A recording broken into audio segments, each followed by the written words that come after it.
welcome back to the 5x8 Teardrop camper. We already gotten it insulated, and what I want to do is I want to get these strips on first so that when I put on my strips on the side like this and I router it and cut it off, you won't see that edge right there. You'll see a nice clean edge. Let's see if we can scoot you up a little bit closer.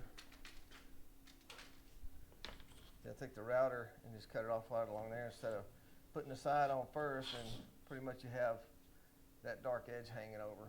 So we're going to go that direction, and we're going to try to just fiberglass over the wood and leave it clear. And then after it's fiberglass and sanded out, then we'll put some, I think it's called Captain Spar varnish, and see how it looks.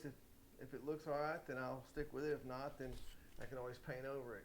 But I'm not going to even try to hide the nails because I like the color of them. And just give a little bit of that steampunk look. All right, thanks for watching. See y'all on the next video. Please leave a comment, like, and subscribe. I'd appreciate it.